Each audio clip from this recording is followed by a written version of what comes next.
Hai hai, selamat mendengarkan. Hei, sudah berapa lama kamu berhubungan dengan suamiku? Jangan-jangan sudah banyak korbannya. Saya akan laporkan kamu sama RT dan warga sini ya, biar kamu dikeroyok. Cukup, dari tadi ibu dan anak ibu banyak bicara, tanpa memberi saya kesempatan untuk ngomong. Seru Lupita membela diri. Udah mah, hajar aja, sudah jelas-jelas wanita ini pelakor, berebut suami orang, biar kapok kita hajar saja. Anak ibu itu membuka sandalnya dan ingin memukul Lupita, diikuti ibunya yang melepas selop berhak. Stop, jangan main hakim sendiri, Bu. Tiba-tiba Pak RT sudah berada di depan teras rumah Lupita. Ia turun dari motor dan berjalan ke depan pintu.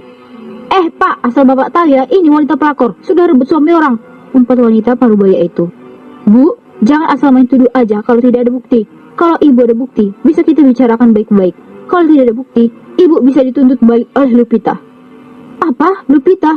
Wanita itu mengerit. Bukan dia bernama Lolita. Makanya ibu jangan asal main tuduh aja. Yang ibu cari siapa? Tanya Pak RT ikut geram. Yang anak gadis tinggal di sini. Kalau nggak salah ibunya tukang pinjam uang ke sana kemari. Celetuk anak wanita itu.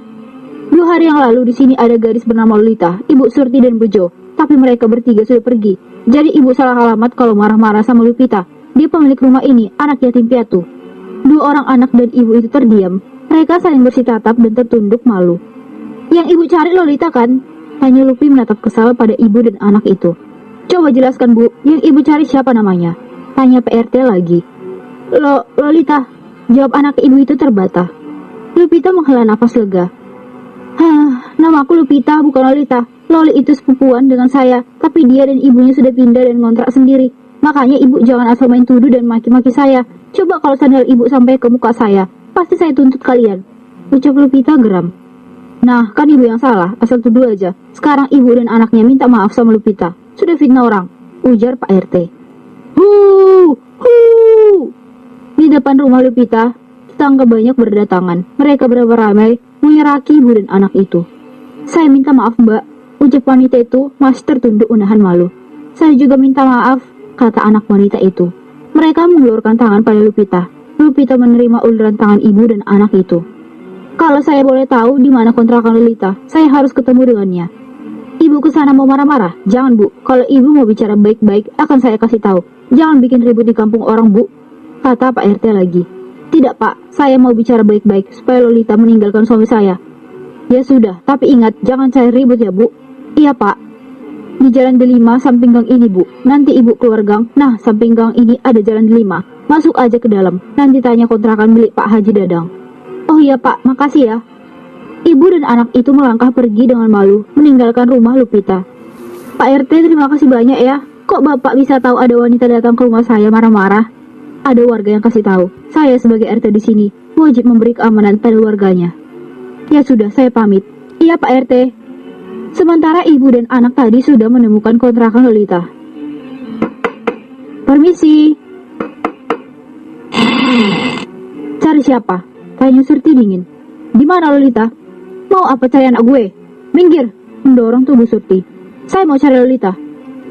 Enak aja main masuk rumah orang. Di mana Lolita? Teriak wanita itu. Tiba-tiba Lolita keluar kamar. Ia mendengar ada ribut-ribut di ruangan tamu. Ada apa ini? Tanya Loli bingung. Ini dia anaknya, Mah. Jadi kamu yang bernama Lolita berani main gila sama suami orang? Dasar pelakor.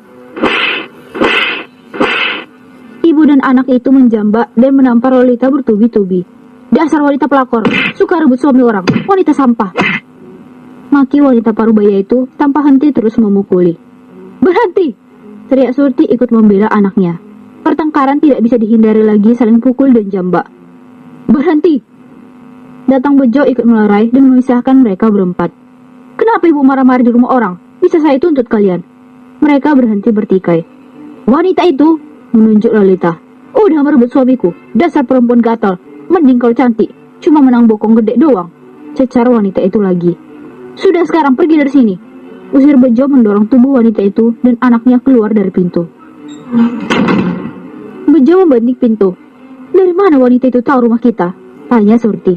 Lupita yang kasih tahu, aku dengar dari tetangga kalau wanita tadi sempat datang ke rumah Lupita. Semua ini gara-gara Lupita. Awas aja akan aku kasih pelajaran dia. Surti mengepal kedua tangannya. Tenang, Kak, aku akan buat Lupita malu dan dipukuli warga. Lupi harus membayar semua ini. Janji Bejo dengan mata menyipit.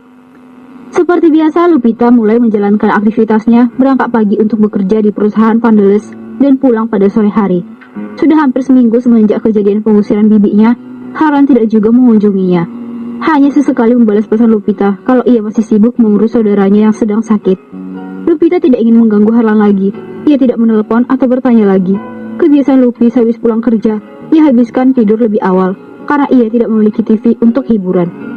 Jam menunjukkan pukul 8 malam. Setelah membuat mie instan, Lupi sibuk menyelesaikan desain tugas kantor yang ia bawa pulang. Di dalam sebuah rawat inap, Harlan masih menunggu Mak Isa. "Mak, harus makan dulu. Bagaimana Mak mau sembuh kalau tidak mau makan?" "Mak hanya ingin kau berjanji secepatnya menikah. Umurmu sudah 29 tahun, Lan." "Mak, aku pasti akan menikah. Tapi tunggu waktu yang tepat." "Tapi, berjanjilah pada Mak. Kalau akan menikah tahun ini kan?" pinta Mak Isa dengan sorot mata sayu.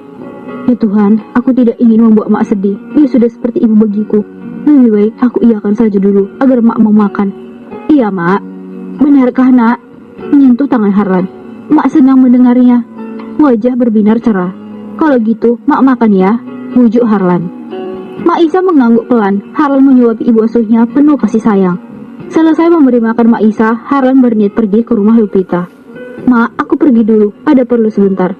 "Lan, ini sudah malam. Kau mau pergi kemana?" "Hanya sebentar Mak, ada William dan Bi Ina yang jaga Mak." "Ya sudah, cepat kembali. Mak sudah nggak betah di rumah sakit, ingin cepat pulang." "Iya Mak, lusa Mak boleh pulang." "Will, tolong jaga Mak. Kalau ada apa-apa hubungi aku." "Baik Tuan." Harlan menuju parkiran dan melajukan motornya menuju jalan raya. 1 jam kemudian, Harlan sampai di depan rumah Lupita. "Assalamualaikum." "Assalamualaikum." Dalam 2 kali salam, Lupita membalas salam Harlan. "Waalaikumsalam." "Mas Harlan?"